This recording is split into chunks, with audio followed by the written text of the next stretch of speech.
اعوذ باللہ من الشیطان اللعین الرجیم بسم اللہ الرحمن الرحیم الحمد للہ الذی ہدانا لہذا وما كنا لنهتدی لولا ان ہدانا اللہ لقد جاءت رسل ربنا بالحق الصلاة والسلام علی النبی الامی العربی القرشی المکی المدنی البطحی الابتہی التہامی الدافع جیشات الاباطیل والدامغ صولات الازالیل مولن الحق بالحق ابی القاسم محمد اللهم صل على محمد وآلہ الطیبین الطاہرین المعصومین المظلومین الذین اذهب اللہ عنہم الرجس وطہرہم تطہیرا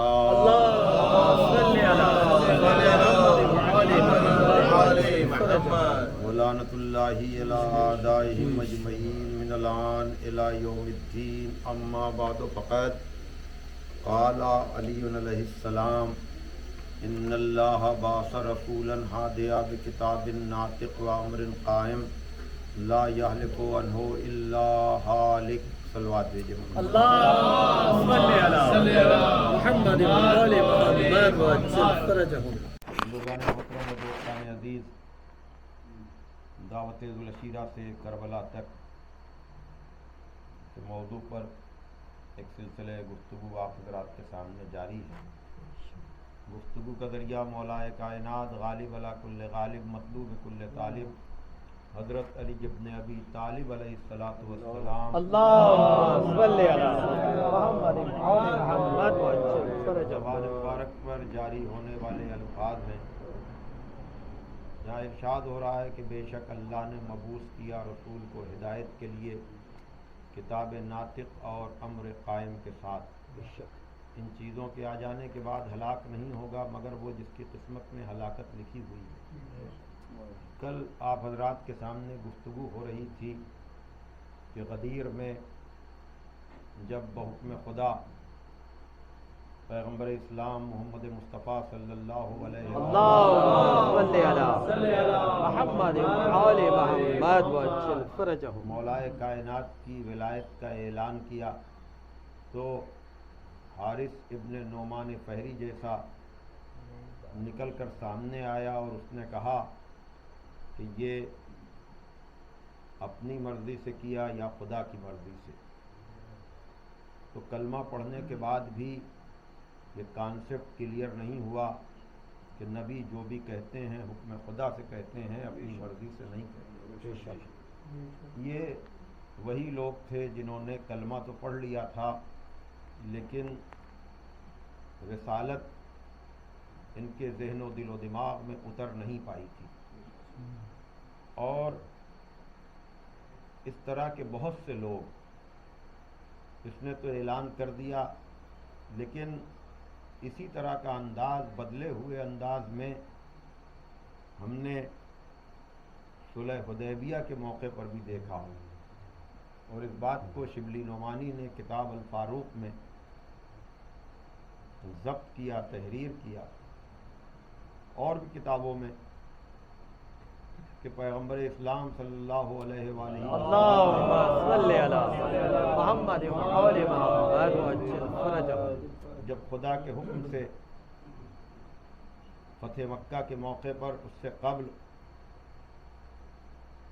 صلح کر لی اور جب صلح نامہ لکھا جانے لگا تو کہنے والے نے کہا کہ آج جتنا شک ہمیں ان کی رسالت میں ہوا اتنا کبھی نہیں ہوا.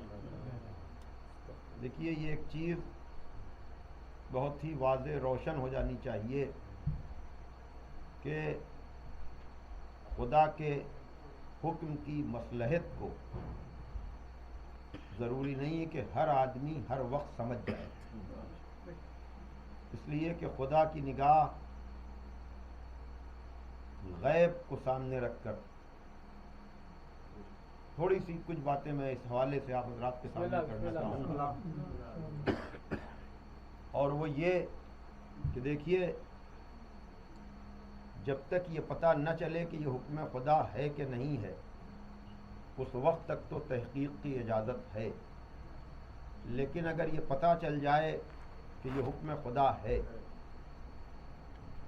اسی لیے قرآن کے حوالے سے کسی طرح کا کوئی شک و شبہ نہیں ہے، لیکن احادیث چونکہ سب لوگوں نے بیان کی ہیں، اس لیے اس میں تحقیق کی گنجائش ہے۔ یہ بات میں اس لیے کہہ رہا ہوں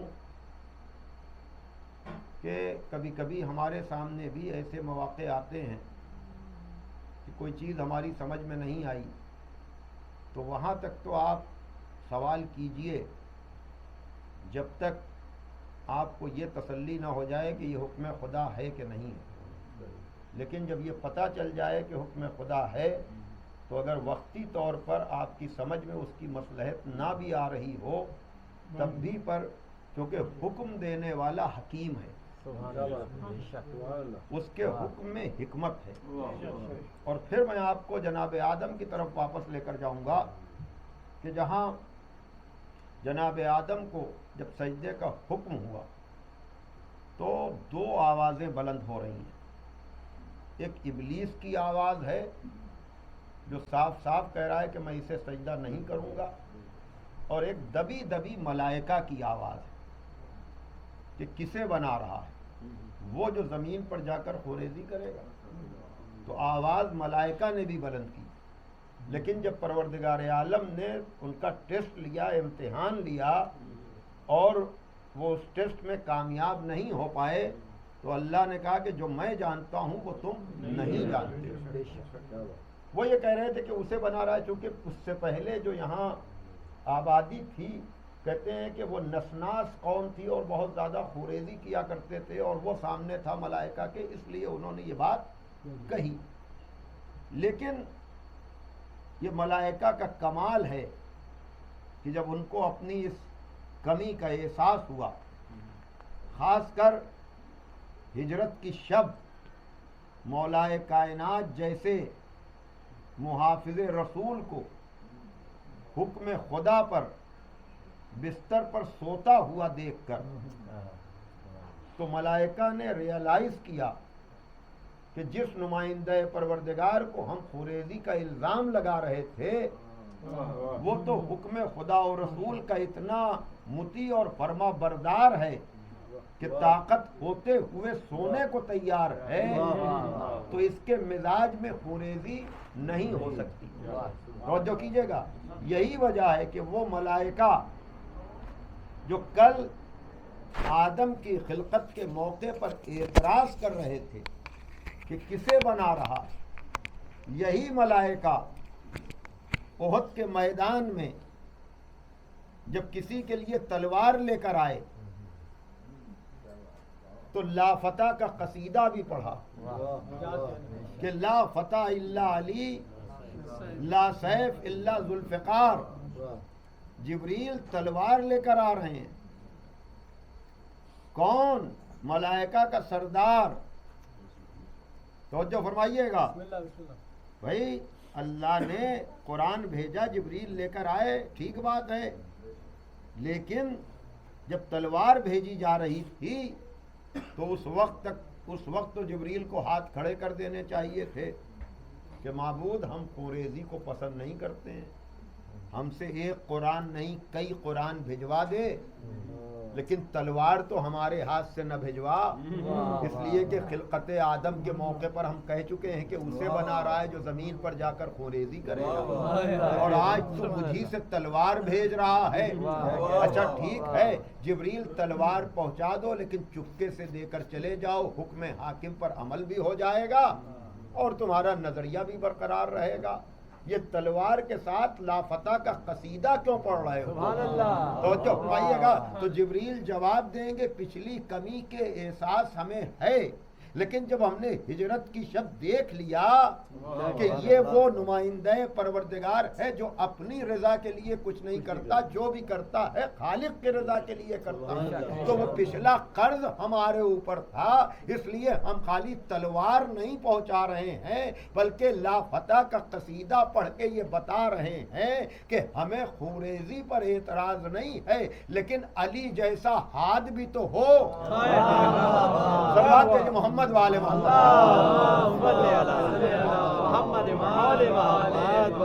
ایک اور صلوات بھیجے محمد والے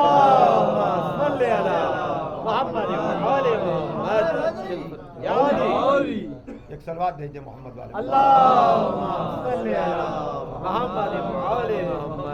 تو ایمان کا مرحلہ یہ ہوتا ہے کہ آدمی اگر مصلحت کو نہ بھی سمجھے تو کہے کہ خدا رسول کی طرف سے ہے تو اس میں کوئی نہ کوئی مصلحت ہوگی، ولو یہ کہ ہم اس کی مصلحت کو سمجھ نہ پا رہے ہیں۔ لیکن جن لوگوں نے خدا کے نام کا کلمہ پڑھا، رسول کے نام کا کلمہ پڑھا، لیکن برائے نام پڑھا، اس لیے کہ جب رسول نے آغاز رسالت کیا تھا اور خدا کے پیغام کو پہنچانا شروع کیا تھا تو ایک بڑا گروہ اس طرح کا تھا جو یہ طے کر چکا تھا کہ پیغمبر نے حکومت حاصل کرنے کے لیے اللہ کے نام کا سہارا لیا ہے۔ توجہ فرمائیے گا، اور کبھی کبھی یہ منزل، یہ نوبت آ بھی جاتی ہے۔ صلوات بھیجیے محمد والے۔ اللہ صلی علی محمد وعلی محمد وعجل فرجہ۔ ایک اور صلوات بھیجیے آپ ذرا۔ اللہ صلی علی محمد وعلی محمد وعجل۔ تو یہی پورا پروپیگنڈا تھا، خاص کر بنی امیہ کا، اس لیے کہ ان کا ذاتی اختلاف تو تھا ہی، اس لیے کہ یہ تاریخی واقعات جو کتابوں میں باقاعدہ طور پر لکھے ہوئے ہیں کہ جناب ہاشم سے خاص دشمنی تھی امیہ کو، اور ہمیشہ جو ہے وہ کمپٹیشن اور ان کے برابر بننے کی کوشش، لیکن کبھی کبھی فطرتی طور پر آدمی جب کنجوس ہوتا ہے، بزدل ہوتا ہے، یا مثلاً جو ہے پست فطرت ہوتا ہے تو وہ چاہ کر کے بھی اپنی عزت بنا نہیں پاتا اور پھر اندر اندر جل کر مرتا رہتا ہے۔ بھائی ظاہر سی بات ہے کہ سخاوت جس کے مزاج میں ہے اس کے مقابلے پر کنجوس کبھی آ ہی نہیں سکتا۔ اگر وہ کچھ خرچ کرے گا بھی تو اتنے بے تکے پن سے کہ خرچہ بھی کرے گا اور کوئی اس کی پذیرائی اور تعریف بھی نہیں ہوگی، اس لیے کہ بہت سی چیزیں مزاج سے تعلق رکھتی ہیں۔ ایک صلوات دیجیے ذرا محمد والے۔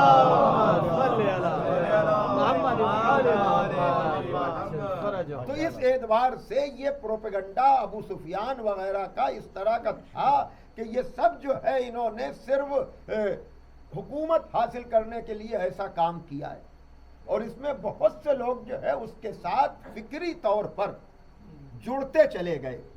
یہی وجہ ہے کہ جب میدان میں لوگ آئے تب بھی پر مولا علی کی تلوار سے وہ شکست کھائے، اور جو لوگ زبانی کلمہ پڑھ کر آئے وہ بھی شکست کھاتے رہے۔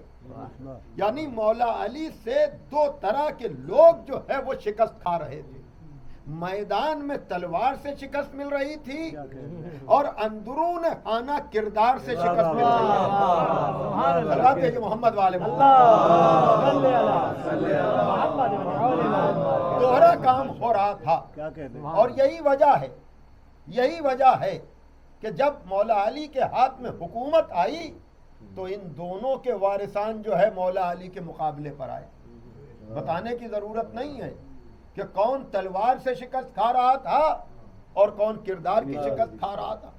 توجہ فرمائیے گا، کردار سے شکست کھانے والوں کی تعداد بہت تھی، لیکن جو سامنے دو چار آئے ان کے بارے میں طرح طرح کی چیزیں آپ کو سامنے مل جائیں گی۔ یہی وجہ ہے کہ ان دونوں کے وارثان مولا علی کے مقابلے پر آئے، کسی کا بیٹا آیا تو کسی کی بیٹی آئی۔ جس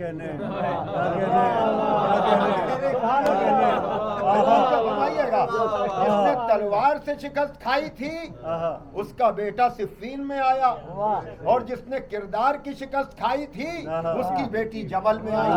صلوات ہے محمد والے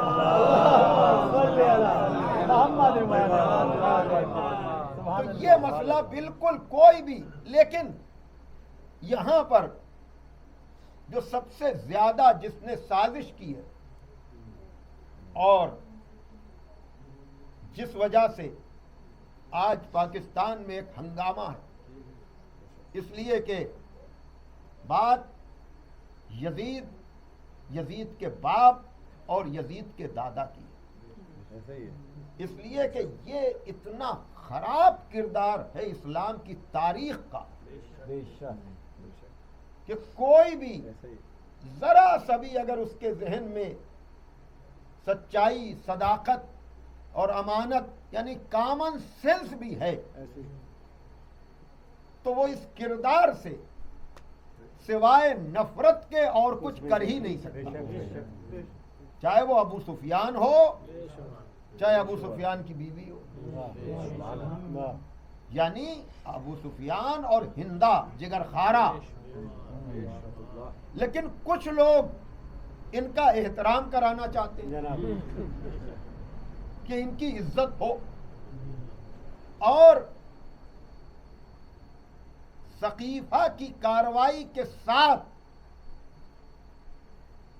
جتنا شدید حملہ ابو سفیان کرنا چاہتا تھا، میرے خیال سے سیاست کی تاریخ میں، حکومت کی تاریخ میں ایسا شدید حملہ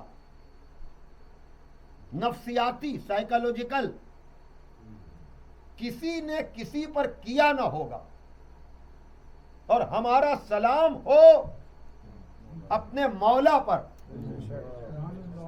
کہ ایسا جواب بھی کہیں سے ملا نہ ہوگا۔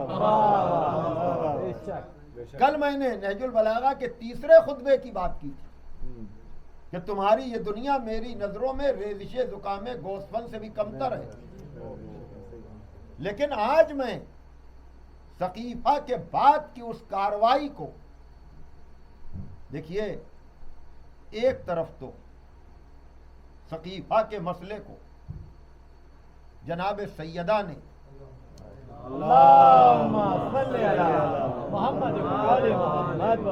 مطالبہ فدق کر کے ریجیکٹ کر دیا۔ شیعوں کا سب سے بڑا سیف سائڈ یہی ہے، اور اسی لیے شیعہ جو ہے وہ نو کمپرومائز موڈ میں رہتے ہیں۔ کیا کہنے ہیں، کل انشاءاللہ میں اس پر بات کروں گا کہ یہ کام ہم جناب سلمان کے بھروسے پر نہیں کرتے، جناب ابوذر کے بھروسے پر نہیں کرتے، ان کی عظمتوں کو ہمارا سلام۔ ہم یہ انکار کی جرت جناب زہرا کے بھروسے پر کرتے، کوئی اور نہیں ہے۔ جناب زہرا نے ثقیفہ کا انکار کیا، وہ بات ہوگی کل، وہ پرسوں آئے گا نتیجہ انشاءاللہ آخری مجلس میں۔ لیکن یہاں پر کہ ادھر ثقیفہ کی کارروائی ہوئی، جیسے تیسے جو ہے وہ منتخب کرنے والے کو منتخب کیا گیا، ہم پر الزام لگتا ہے کہ ہم نے اجماع امت کو نہیں مانا، لیکن یہ خطبہ بتا رہا ہے کہ دوڑا ہوا تو ابو سفیان بھی آیا تھا۔ مسئلے کو سمجھنے کی ضرورت ہے۔ یہ جو آیا ہے دوڑا ہوا مولا علی کے پاس عباس ابن عبد المطلب کو لے کر کے کہ یہ ہوا کیا، اس لیے کہ میں پھر کہہ رہا ہوں کہ یا تو جناب آدم کو اس طرح سے منوایا گیا یا غدیر میں مولا علی کو، اور ایسا شبخون، ایسی مخالفت، اور کبھی کبھی یہ جو کہا جاتا ہے، آج بھی بہت سے مسلمان اس دھوکے میں رہتے ہیں کہ اگر نبی نے ایسا اعلان کیا ہوتا تو امت کیوں نہ مانتی۔ حالانکہ میں عرض کر چکا کہ اب خدا کا شکر ہے، خود اہل سنت کے مرکزی ادارے جیسے ندوۃ العلماء کے ذمہ دار اقرار کر رہے ہیں کہ غدیر کی حدیث کو چھپایا گیا علی دشمنی میں، اہل بیت کی دشمنی میں۔ یہ آپ کی بہت بڑی فتح ہے، اس لیے کہ حقائق پر کب تک پردہ ڈالا جائے گا؟ کہیں نہ کہیں سے تو آدمی جو ہے وہ جو تحقیق پسند ہوتا ہے جو صداقت پسند ہوتا ہے وہ سرے سے سرا ملا لیتا ہے. لیکن یہ جو پروپیگنڈا کیا جاتا ہے، اگر نبی نے ایسا کیا ہوتا، اچھا اس طرح سے کہتے ہیں جیسے یہ نبی کی ساری باتیں تو مانتے ہیں. تاثر یہ ہوتا ہے. اچھا نبی کی زندگی میں بھی یہ ہر کتاب میں واقعہ لکھا ہے کہ جنگ احد جب ہو رہی تھی تو پیغمبر نے 50 لوگوں کو، ہر تاریخ میں لکھا ہے، ایک درے پر لگا کے کہا تھا کہ تم یہاں پر اس مورچے پہ تم رہو گے، جنگ جیتی جائے یا ہاری جائے تمہیں یہ محاذ نہیں چھوڑنا ہے. جنگ جیت گئی، کافر بھاگنے لگے، یہ مال غنیمت کی لالچ میں 50 میں تقریباً 47 لوگ، اور جو اس مورچے کا سردار تھا ان 50 کا وہ روکتا رہا، چونکہ نبی کہہ چکے تھے کہ تم جنگ میں حصہ نہیں لوگے تب بھی تمہیں مال غنیمت میں برابر کا حصہ ملے گا. لیکن یہ جلد بازی میں، دنیا طلبی میں، یہ جنرل ہسٹری ہے، یہ کوئی یہ نہیں کہ شیعہ سنی کا مسئلہ ہو. تو 47 لوگ تقریباً اس محاذ کو چھوڑ کر مال غنیمت کی لالچ میں آ گئے. تو یہ جو کہا جاتا ہے کہ نبی کہتے تو امت کیوں نہ سنتی، تو جو امت 50 کا 47 سے % نکالیے کہ کتنا نبی کی سنتے ہیں. تو جو وقتی مال غنیمت کے لیے پیغمبر کے حکم کو فراموش کر دیں، وہ پوری حکومت کے لیے اگر سقیفہ میں مخالفت کرے تو کوئی مقام تاج نہیں ہے. صلوات دیجئے محمد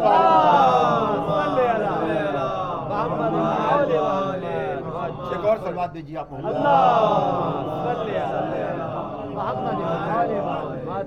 دیکھیے آپ کا مولا آپ کو سربلند کرتا ہے، آسان نہیں ہے آپ کے لیے. وہ کچھ بھی کہا کریں کہ ڈر گئے، خاموش ہو گئے، لیکن میرے مولا نے عجب جملہ کہا ہے.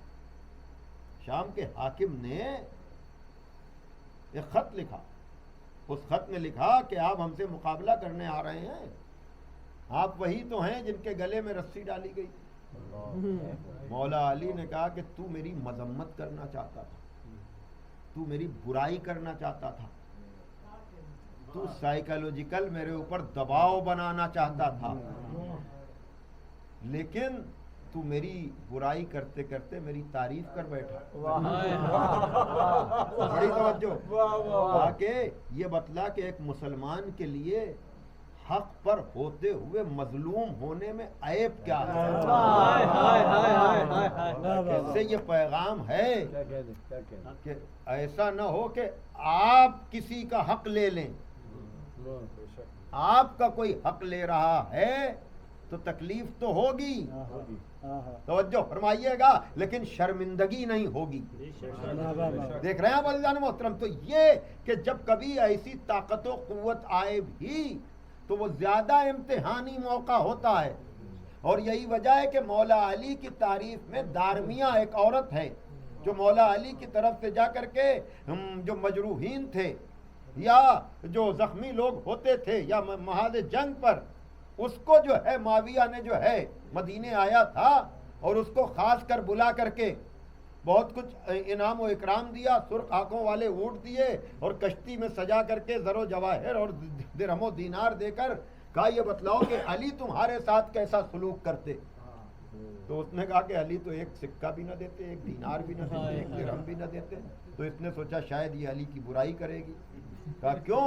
کہا اس لیے کہ علی بیت المال مستحقوں پر خرچ کرتے تھے، لوگوں کو خریدتے نہیں تھے. پھر پوچھا کہ تم نے علی کو اچھا پایا کیسا؟ کہ ہم نے اپنے مولا کو جیسا حکومت سے پہلے پایا ویسے ہی حکومت کے بعد پایا.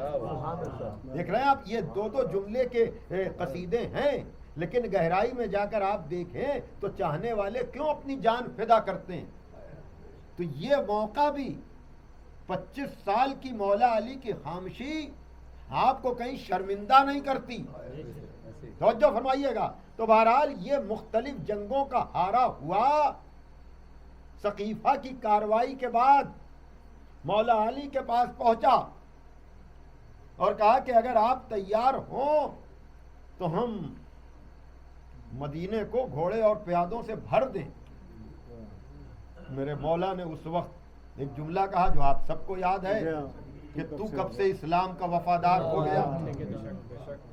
یہ آج بھی اخلاقیات میں اتنا بڑا جملہ ہے کہ آدمی اپنے حق کو لینے کے لیے کب کس سے ہاتھ ملا لے۔ آج دنیا کی سیاست میں وقت بدلتے دیر نہیں لگتی، مجھے کچھ کہنے کی ضرورت نہیں ہے۔ علی والا اپنے کو کہنا آسان ہے لیکن مولا علی کے راستے پر چلنا آسان نہیں ہے۔ توجہ فرمائیے گا کہ آدمی اپنے مسائل کے لیے کب کس سے ہاتھ ملا لے، کب دشمنیاں دوستیوں میں تبدیل ہو جائیں، کب محاذ بدل جائے، کب گروپ بدل جائے، کب گروہ بدل جائے۔ ارے میں خود لطف لے رہا ہوں، اس لیے کہ بڑے بڑے دعوے کرنا آسان ہے۔ ایک سلوات بھیجیے آپ ذرا محمد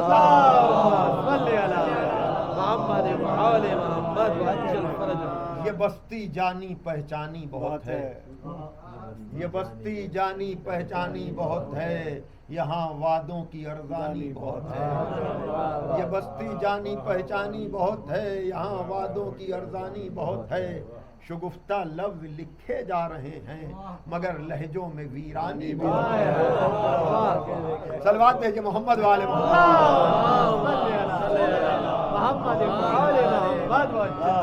شگفتہ لفظ لکھے جا رہے ہیں مگر لہجوں میں ویرانی بہت ہے۔ پھر میں بار بار کہہ رہا ہوں کہ مولا علی کے راستے پر چلنا آسان نہیں ہے، اور مولا علی کا راستہ تو خیر اس پر ذکر کم ہو پاتا ہے، لیکن مولا حسین کے راستے پر چلنے کی تلقینیں بہت زیادہ ہوتی ہیں، اور ہر آدمی کہتا ہے کہ مولا حسین کا راستہ جس کو دیکھو وہ ایک نئی کربلا بنانے کے لیے تیار ہے۔ لیکن شعلہ جون پوری کا یہ شعر پہلے بھی میں پڑھ چکا ہوں اور بار بار ایسے موقع پر زبان پر آ جاتا ہے کہ کوئی حسین کے نقش قدم پر کیا چلتا، کوئی حسین کے نقش قدم پر کیا چلتا کہ سنا کی نوک بھی ایک راستہ حسین کا ہے۔ توجہ فرما رہے ہیں؟ تو چلیے وہ تو بہت سخت منزل ہے، لیکن یہاں پر ابو سفیان جو پیشکش لے کر آیا ہے ایزی نہیں ہے، آسان نہیں ہے، اور علی تو اس حکومت کے حقدار تھے، غدیر کے اعلان کی پشت پناہی تھی، کسی طرح کا شک و شبہ تھا ہی نہیں۔ لیکن وہی بات اگر اس وقت ابو سفیان کی مدد لے بھی لیتے تو پہلی بات تو یہ ہے کہ وہ حکومت دینے آیا ہی نہیں تھا۔ بڑی توجہ، ایک صلوات بھیجیے اور آپ حضرات اللہم صلی علی محمد وعلی محمد وعجل فرجہم۔ آ جائیے بھائی پر محمد والے محمد بلندر صلوات۔ اللہم صلی علی محمد وعلی محمد وعجل اور فرجہم۔ صلوات بھیجیے آپ ذرا محمد۔ اللہم صلی علی محمد وعلی محمد۔ بھائی توجہ فرمائیے گا، دیکھیے تاریخ کا میرے خیال سے کل میں نے جو منظر پیش کیا تھا وہ سقیفہ والی اس خلافت کا منظر تھا جہاں میں نے بیان کیا تھا کہ فاصلے ختم کر دیے مولا علی نے، لیکن آج یہ اسی سقیفہ کے رد عمل کا دوسرا رخ ہے۔ وہاں چوتھی منزل پر جا کر کے مولا علی نے حکومت کو قبول کر کے یہ بتایا تاکہ تمہیں اندازہ ہو جائے کہ یہ ہمارے ہاتھ پہ بیعت ضرور کر رہے ہیں لیکن چند دنوں کے بعد ہی یہ سب بدل جائیں گے۔ وہ بات میں نے کہا کل آئے گی وہ ساری باتیں، لیکن آج یہ والا رخ جو بیان کر رہا ہوں میں، اور اس کے لیے نہج البلاغہ کا 5واں خطبہ، یہ خطبات وہ ہیں کہ جن کو آپ پڑھیں گے تو آپ کا سر فخر سے اونچا ہو جائے گا کہ ہم کس مولا کے ماننے والے ہیں۔ اس لیے کہ لوگ سیاست اور حصول حکومت، حصول عہدہ و منصب کے لیے کب کون کہاں کیسے جھوٹ بول دے، کب کہاں کیسے غلط بیانی کر دے، کب کہاں وقتی منصب کے لیے آدمی ادھر سے ادھر ہو جائے، تو ایسے موقع پر ہمیشہ میں کہتا ہوں اگر یہ دنیاوی سیاست میں آپ کر رہے ہیں تب بھی جواب دہی ہوگی لیکن اتنی نہیں، لیکن اگر یہ مذہبی اداروں میں یہ سیاست ہو رہی ہے تو مذہبی خدمت کرنے والے کو مولا علی کے اس خطبے کو بار بار پڑھنا چاہیے، توجہ فرمائیے گا، اور ہر مذہبی ادارے میں چاہے اس کو فریم کرا کر لگا دیا جائے، بہت بڑا 5واں خطبہ نہیں ہے، تاکہ خدمت کرنے والوں کو یہ احساس رہے کہ ہم کس راستے کے مسافر ہیں، کہ فتنہ و فساد کو دبانے کے لیے مولا علی نے ابو سفیان جیسے کو، میں پھر کہہ رہا ہوں کہ وہ حکومت دینے نہیں آیا تھا، چونکہ مکے میں اس نے تجربہ کیا تھا نبی کو خریدنے کا، لیکن نبی نے کہا تھا کہ چچا اس سے کہیے کہ اگر ایک ہاتھ پہ چاند رکھے ایک ہاتھ پہ سورج رکھے تب بھی اعلائے کلمت الحق سے باز نہ آؤں گا۔ صلوات دیجئے محمد والے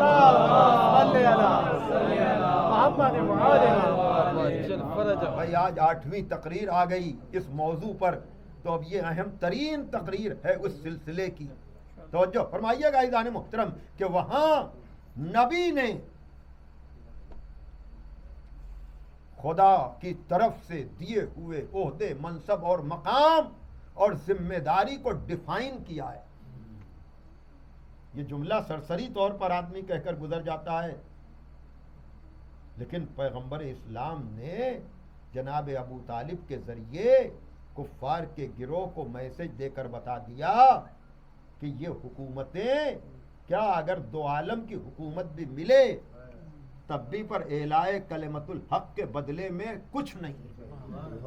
ان چیزوں کا سننا لکھنا پڑھنا آسان ہے، لیکن نبی نے کافروں کی سازشوں کو بے نقاب کر دیا یہ کہہ کر کہ یہ سمجھ رہے ہیں کہ ہم حصول حکومت کے لیے دین کا سہارا لے رہے ہیں، تو چچا ان سے کہیے ایک ہاتھ پہ چاند رکھ دیں ایک ہاتھ پہ سورج رکھ دیں تب بھی پر اعلائے کلمت الحق سے باز نہیں آؤں گا۔ ہمارے لیے حق کی آواز بلند کرنا چاند اور سورج یا 2 عالم کی حکومت سے زیادہ اہم ہے۔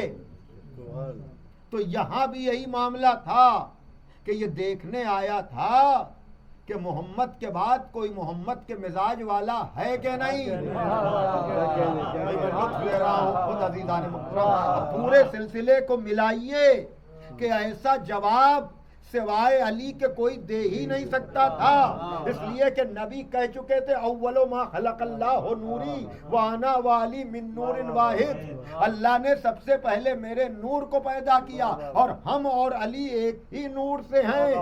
تو دعویٰ آسان ہے دلیل مشکل ہے، لیکن اگر نبی نے کہا کہ ہمارا اور علی کا نور ایک ہے تو حکومت کی پیشکش کے موقع پر جیسا جواب نبی نے دیا ویسا ہی جواب میرے مولا علی نے دیا۔ صلوات دیجئے محمد والے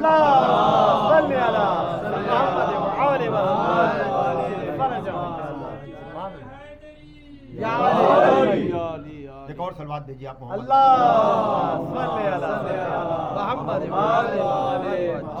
خدا کی قسم جتنا بھی فخر کریں کہ وہ حکومت کی پیشکش لے کر آیا ہے، اور ادھر سے کہا جا رہا ہے لوگوں فتنوں کی موجوں کو نجات کے سفینوں سے شق کر دو، غرور و تکبر کے تاجوں کو سروں سے اتار کر پھینک دو۔ اگر میں کچھ کہتا ہوں تو تم یہ کہتے ہو کہ علی ملک کے لالچی ہیں، اور اگر میں خاموش ہو جاتا ہوں تو تم یہ کہتے ہو کہ علی موت سے ڈر گئے۔ یاد رکھیے گا جب بھی کوئی نیک کام کرتا ہے پہلا الزام اس پر شوق قیادت کا لگتا ہے، اور جب آدمی فتنہ و فساد کو دبانے کے لیے خاموش ہو جاتا ہے تو پھر کل تک جو شوق قیادت کا الزام لگا رہے تھے وہی لوگ کہنے لگتے ہیں ڈر گئے۔ میرے مولا تیرا احسان کہ تو نے یہ خطبہ دے کر نیک کام کرنے والوں کا حوصلہ بڑھا دیا، کہا نہ لوگوں کے الزام کی وجہ سے چپ ہونا۔ توجہ فرمائیے گا، اگر خاموش رہنا ضروری ہو تو لوگ بھڑکاتے رہیں، تم چپ رہنا حق کے لیے، بڑی توجہ، اور اگر بولنا ضروری ہو تو لاش شوق قیادت کا الزام لگتا رہے، تم حق کے لیے کھڑے ہو کر کے صلوات بھیجے محمد والے محمد۔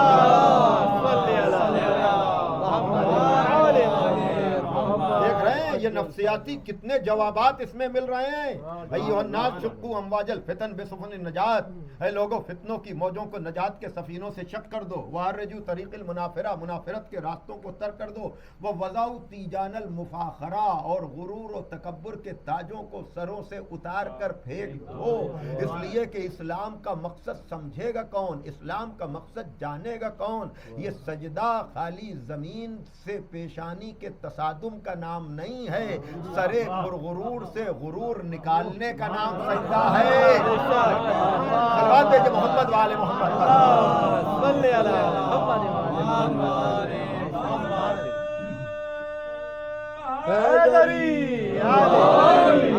ایک اور صلوات بھیجیے محمد والے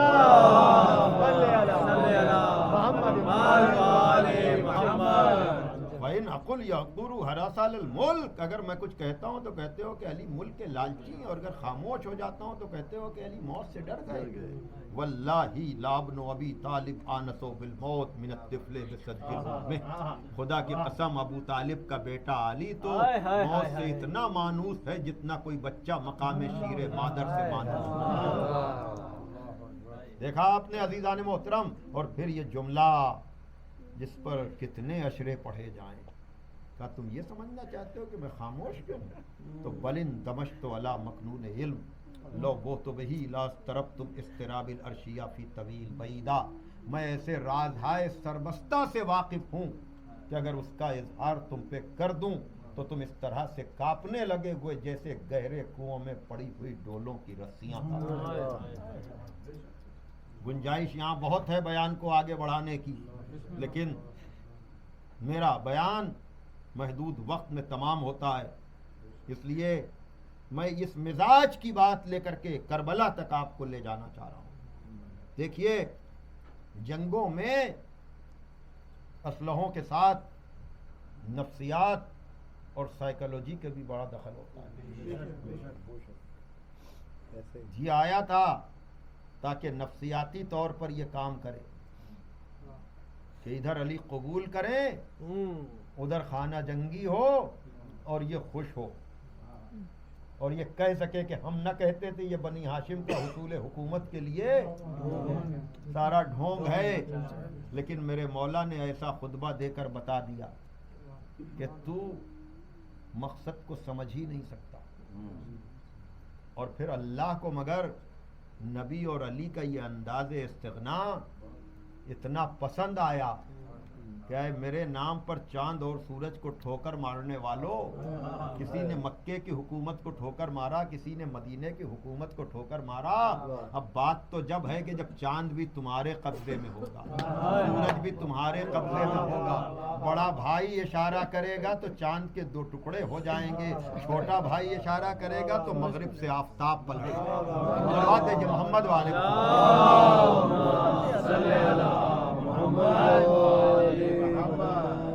اور یہ نفسیاتی جنگ ایک دم سے میں نے بالکل سے فضائل کے اتنے گوشے یہاں پر تھے، آپ سب آمادہ اور تیار بھی تھے سننے کے لیے، لیکن میرے ذہن میں ایک دم سے اس سازشی سلسلے کا ایک نقطہ سامنے آیا، اور میں نے سوچا کہ آج 8ویں محرم بھی ہے، وہ 8ویں مجلس بھی ہے عشرے کی، اور عام طور سے 8ویں مجلس میں اگر غازی کا ذکر ہو جائے تو اس حوالے سے کہ یہ نفسیاتی وار کربلا میں بھی ہوا،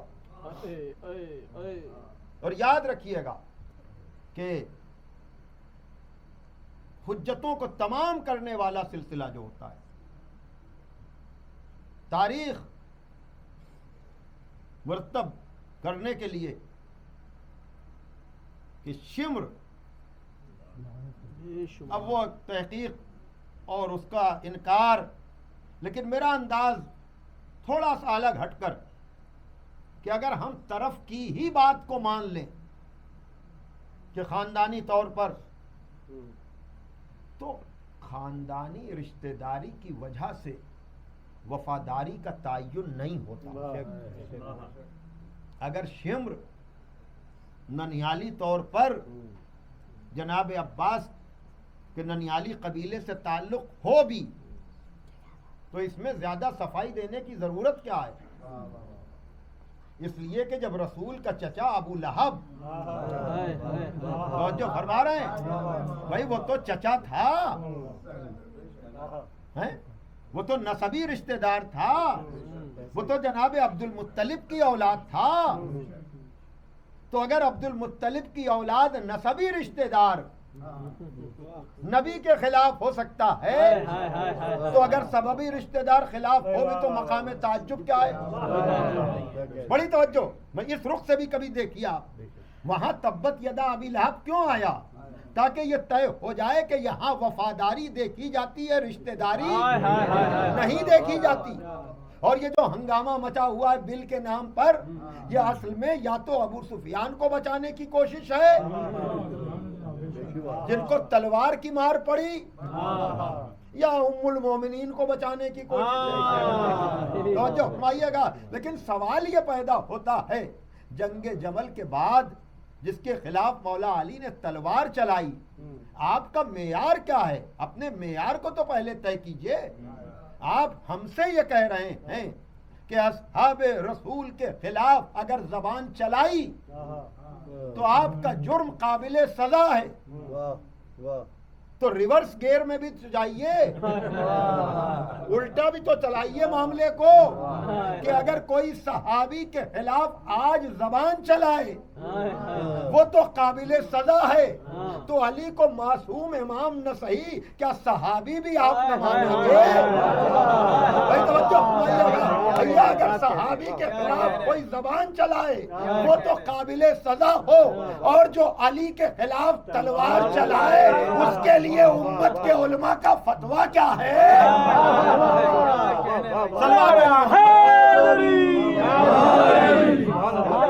محمد والے محمد.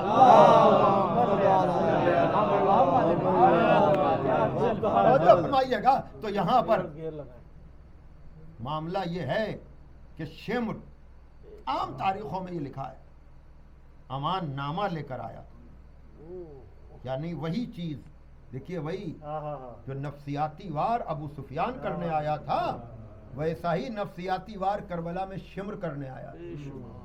وہاں حکومت کی لالچ دے کر کے کردار علی پر داغ لگانا چاہ رہا تھا، لیکن میرے مولا نے کہا تو کب سے وفادار ہو گیا؟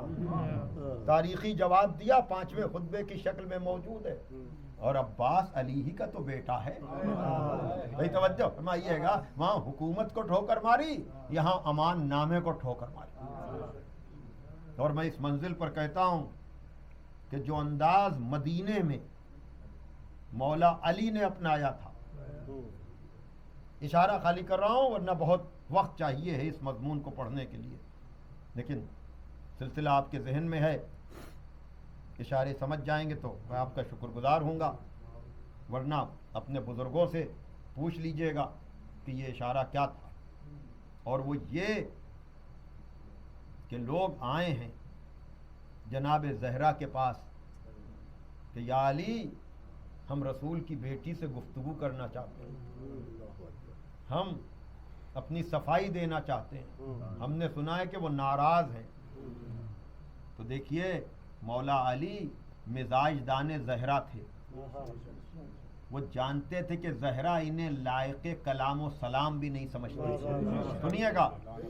لیکن اگر مولا علی دروازے سے ہی واپس کر دیتے تو بددیانت مورخ لکھتا کہ رسول کی بیٹی تو راضی ہو جاتی، علی بیچ میں آ گئے. ارے میں کیا کر رہا ہوں توجہ فرمائیے گا. اس لیے جناب زہرا گفتگو بھی نہیں کرنا چاہ رہی تھیں، لیکن مولا علی نے جناب زہرا کو راضی کیا تاکہ ان کی قسمت کا فیصلہ آپ کریں. بھائی یہ نفسیاتی وار کر رہے ہیں تو ان کو ویسا ہی جواب دیا جائے. اور زہرا نے اپنے فیصلے کا اعلان کیا، وہ مجھے پڑھنا نہیں ہے، لیکن علی نے، مولا علی نے جناب زہرا کو راضی کیا کہ بنت رسول آپ اگر ان سے گفتگو نہ کریں گی تو یہ میرے کردار پر حملہ کریں گے، کہ زہرا کو تو ہم راضی کر لیتے کسی نہ کسی طرح سے، وہ علی بیچ میں آ گئے۔ تو جو انداز مدینے میں مولا علی کا تھا وہی انداز کربلا میں مولا حسین کا تھا۔ مولا حسین جانتے تھے کہ عباس اس سے گفتگو بھی نہیں کرنا چاہتے ہیں، لیکن اگر مولا حسین ہی شمر کو واپس کر دیتے تو بددیانت مورخ لکھتا کہ عباس سے حسین نے بات ہی نہیں کرنے دی۔ اللہ اکبر! یہی وجہ ہے، میں صحیح کہہ رہا ہوں کہ جناب عباس نے پہلی منزل پر منع ہی کیا ہوگا کہ مولا میں اس کو لائق کلام بھی نہیں سمجھتا ہوں، لیکن مولا حسین نے حکم دیا ہوگا کہ عباس تم خود اس کی قسمت کا فیصلہ کرو۔ لیکن خدا کی قسم میں نے بے وجہ ابو لہب کا ذکر نہیں کیا، کیا کہنا علم جناب عباس کا۔ جو انداز غدار چچا کے لیے قرآن نے استعمال کیا تھا وہی انداز اس غدار رشتہ دار جو بن کر آیا تھا نام نہاد جناب عباس نے استعمال کیا۔ وہاں تبت یدا تھا جو اس کے ہاتھ ٹوٹ جائیں، یہاں امان نامہ لے کر آیا تھا تو جناب عباس نے وہی قرآنی لفظ استعمال کیے کہ تبت یداک، تیرے ہاتھ ٹوٹ جائیں، ہمارے لیے تو امان نامہ ہے اور نواسے رسول کے لیے کوئی امان نامہ نہیں۔ یہ وہی انداز تھا جو مولا علی نے یزید کے دادا کے لیے اختیار کیا تھا۔ تو یہ کربلا میں نفسیاتی بھی جنگ ہو رہی تھی، لیکن جناب عباس نے ایسا جواب دے کر تاریخ رقم کرا دی، ورنہ جان بچانے کے لیے، جملہ سنیے گا، شب عاشور کا منظر تو پیش کیا جاتا ہے لیکن اس امان نامے کا ذکر کم ہوتا ہے، لیکن جناب عباس نے بتایا کہ ام البنین کا بیٹا اور اپنی جان بچانے کے لیے اپنے آقا کو اکیلا چھوڑ دے۔ اس لیے کہ یاد رکھیے گا، عباس جیسا بیٹا جبھی ہوتا ہے جب ام البنین جیسی ماں ہوتی ہے۔ اب سن لیجئے دو جملے، اور وہ یہ یاد رکھیے گا، تاریخ قرآن گواہ ہے، کسی نبی یا کسی مقدس اور معتبر شخصیت کی زوجہ بننا کمال نہیں ہے۔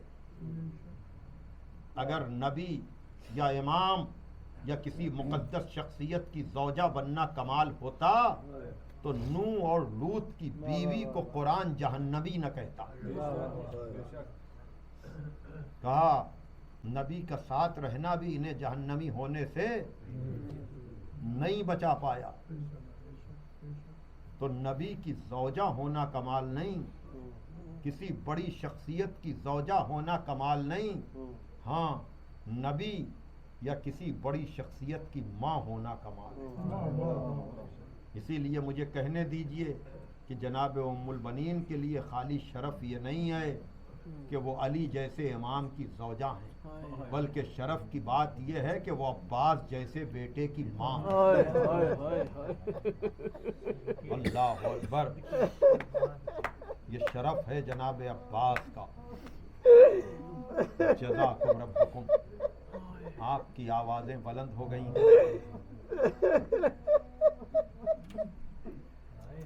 جناب عباس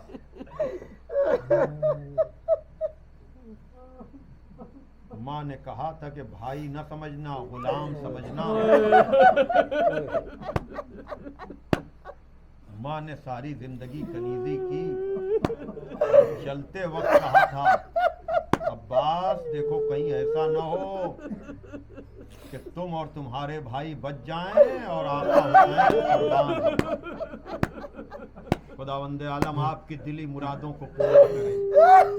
باب الحوائج کا ذکر ہے، خدا آپ کی حاجتوں کو پورا کرے۔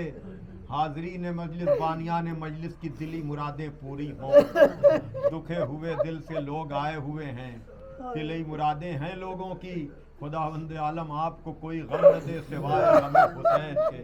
خدا آپ کی آوازوں پہ رحمت نازل کرے. ارے ہماری دعا کیا، مزگنہگار کی دعا کیا، آپ رونے والوں کے لیے تو چھٹے امام کی دعا ہے کہ پروردگار ان آوازوں پہ رحمت نازل فرما جو میرے جد مظلوم کے غم میں بہت ہوتی ہے.